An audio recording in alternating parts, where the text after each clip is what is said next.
बोल रहा हूं, आजादी का जो 75वां साल लिख रहा है ना, अमृत महोत्सव, इसमें बता रहा हूं गांधी का कलेजा नापा नहीं जाता, महसूस किया जाता है कि गांधी का कलेजा कैसे होता है। हाय हाय, क्या कहने। आप बताते हैं कि गांधी कौन है? इतिहास की किताब पढ़िए, ये व्हाट्सएप पे सुबह सुबह जो तुम्हें एजेंडा भेजा जाता है ना, जिसे तुम पोटी करते समय पढ़ते हो, उसी लायक ही है वो, क्योंकि उन्होंने भी व्हाट्सएप पे पोटी करी है जो उन्होंने भेजी है आपको। अच्छी बात है। 1932 में पत्रकार लिखे और इस बात को फेसबुक पे लिखना, मैं फर्जी राष्ट्रवादी नहीं हूं कि आपको कोई झूठ बोल के चला जाऊं। 1932 में गोलमेज सम्मेलन में गए थे बापू, सुनो कुणाल, और इंग्लैंड के महाराज ने उनसे मिलने की मंशा जाहिर की। चर्चिल कहता था अधनंगा फकीर है, हर अहंकारी ऐसा ही कहता है सत्य को। रावण भी कहता था कि फकीर है, ये कौन तपस्वी है, इसके साथ ये औरत क्यों रहनी चाहिए, मेरे पास रहनी चाहिए। चर्चिल भी कहता था अधनंगा फकीर है। तो राजा ने कहा कि बुलाओ मिलने के लिए गांधी को। तो आप कभी राजभवन गए हो मिलने के लिए राज्यपाल जी से, राष्ट्रपति जी से मिलने गए हो, तो वहां एक प्रोटोकॉल मिलता है, राष्ट्रपति जी को छुएंगे नहीं, इतनी दूरी पर बैठेंगे, जब इशारा कर देगा एडीसी तो आपको उठना पड़ेगा, ऐसा मिलता है ना प्रोटोकॉल। वो तो दुनिया का सबसे बड़ा आदमी था, और जिस इंग्लैंड का मैं राजा कह रहा हूं वो आज का इंग्लैंड नहीं, 2/3 दुनिया का मालिक। यूनियन जैक के नीचे पूरी 2/3 दुनिया थी।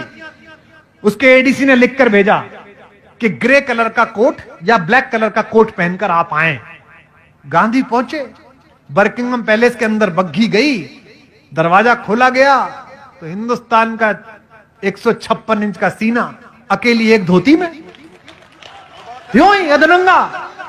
एडीसी ने जाकर कहा अंदर जाके कि साहब वो तो कपड़े पहन के नहीं आया।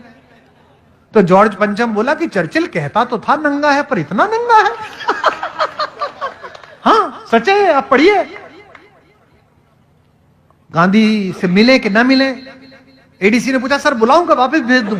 राजा को मस्खरी सूझी। राजा ने कहा देखे तो सही कौन आदमी है, पूरा देश खड़ा कर दिया आपने पीछे। उसने कहा बुलाओ अंदर। आया, दुनिया के सबसे बड़े आदमी के सामने हिंदुस्तान का सबसे कमजोर आदमी खड़ा है, और जिस हत्यारे को तुम महिमा मंडित करते हो वो नपुंसक था। 28 साल की उम्र में उसने एक बूढ़े अशक्त को गोली मारी। मर्द का बच्चा था तो किसी अंग्रेज में गोली मारता। हाय हाय हाय, मर्द का बच्चा था तो मारता किसी ऐसे आदमी को गोली। राम नाम जपते हुए एक बूढ़े को गोली मारकर आप उसे क्रांतिकारी बता रहे हैं। क्या बात। मैं जो टिप्पणी पढ़ रहा हूं सुनेगा, बैठिए आप विराजिए। मैं बहुत बहुत आपका आभार व्यक्त करता हूं, बहुत धन्यवाद। मैं इसे आपका प्रेम समझ के लगा लेता हूं। और राजा ने पूछा मुस्कुराते हुए गांधी से, एक धोती में गांधी खड़ा है, ब्लैक एंड व्हाइट में, सोच के देखना वो दृश्य है। आज ये जरा जरा सी बात पर अमेरिका के सामने घिग्गी बांधने वाले, चीन के सामने घुटने टेक देने वाले, जरा जरा सी घुड़की पे बिल में अंदर घुस जाने वाले नेतृत्वों से पूछना चाहता हूं, चाहे इनकी सरकार का हो चाहे उनकी सरकार का हो। 1932 में गांधी खड़ा है इंग्लैंड में राजा के महल में अकेला। राजा ने पूछा well Mister Gandhi, where are your clothes, तुम्हारे कपड़े कहां गए? बिना कांपे, यूरेनियम से बने हुए, प्लेटिनम से बने हुए, डायमंड से बने हुए सीने वाले हिंदुस्तान के सबसे बड़े फकीर ने कहा, जो सेंटेंस बोला उसे बोलने के लिए कलेजा चाहिए, नापने के लिए नहीं, महसूस करने के लिए। उसने कहा, हिंदी में सुनाता हूं जो अंग्रेजी में कहा, नॉट इवन माइन, तुम्हारे कपड़े कहां गए? उसने कहा मेरे छोड़ो महाराज, मेरे पूरे देश के कपड़े तो चुरा कर आपने पहन लिए। इसके लिए कलेजा चाहिए। आपका चाचा अच्छा हो सकता है, आपके बाप अच्छे हो सकते हैं, पर इससे मेरा बाबा बुरा कैसे हो गया यार? आप अजीब आदमी है भाई। क्या कहने। मेरी बेटी मुझसे पूछ रही थी कल, ओके अच्छा tell me who is the best prime minister till date. उसे लगा कि प्रधानमंत्री जी मेरे मित्र हैं तो मैं प्रधानमंत्री जी बोलूंगा। मैं आपको बताता हूं देश का सबसे अच्छा प्रधानमंत्री कौन हुआ। सभी ने अच्छा काम किया, नेहरू जी ने IIT IIMD अच्छा काम किया, इंदिरा जी ने प्रीवी पर्स खत्म किया, बैंकों का राष्ट्रीयकरण अच्छा काम किया, राजीव गांधी कंप्यूटर लेके आए तो बहुत अच्छा काम किया, अटल बिहारी वाजपेयी गठबंधन कैसे चले इस देश को सिखाया, नरेंद्र मोदी ने बहुत अच्छा काम किया, सबने अच्छा काम किया। लेकिन दोस्तों इस देश का सबसे ताकतवर प्रधानमंत्री था 5 फुट 4 इंच का।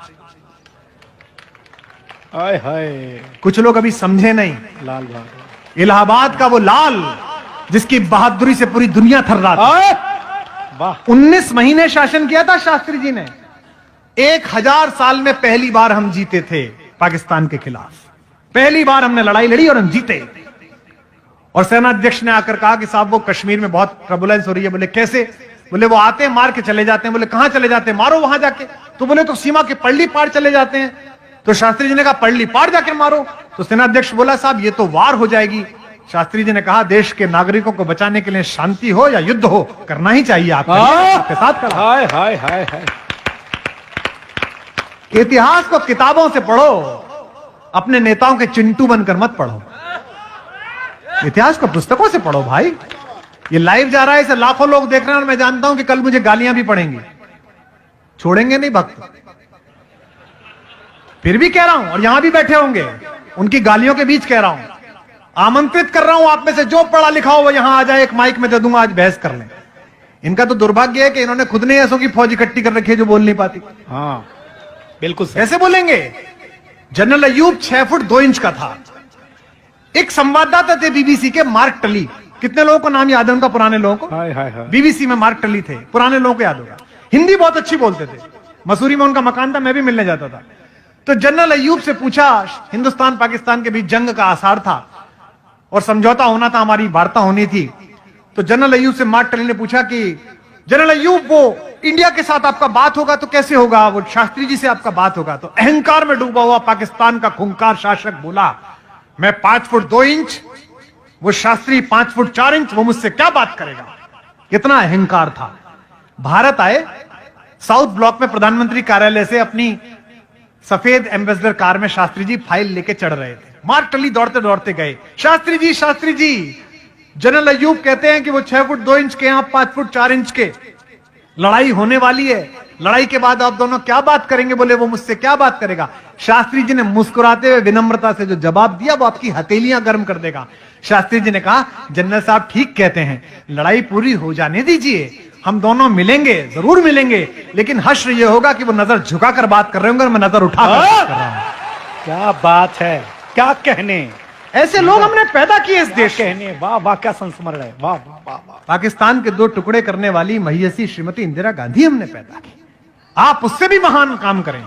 ईश्वर करे कि पाक अधिकृत कश्मीर आप भारत को दिला दें। हम आपके सम्मान में भी कविताएं लिखेंगे। हम आज से 20 वर्ष बाद आपके सम्मान में भी ऐसा करेंगे। लेकिन एक बात ध्यान रखना, आखिरी बात कहकर कविता पढ़ता हूं, जो पीढ़ी अपने इतिहास को गाली देती है उसे वर्तमान भी मार्ग नहीं देता और भविष्य भी उसके लिए रास्ता। मेरे दादा ने 18 बीघे की छोटी सी खेती करके गरीबी में वक्त काटा। मेरे पिताजी ने प्रोफेसर बनके उसी गांव में एक पक्का मकान बनाया। मैंने हिंदुस्तान का सबसे महंगा कवि बनकर उसी गांव में एकड़ों में फैला हुआ फार्म हाउस बनाया। आज मैं उस फार्म हाउस में बैठकर अपने दादा को गाली दूं कि उस पर एक कच्चा ही मकान बन पाया तो मैं एक नीच पोता हूं और एक खराब भारतीय। अच्छी बात है, अच्छा बात है, अच्छी। तब कविता पढ़ रहा हूं। स्वागत।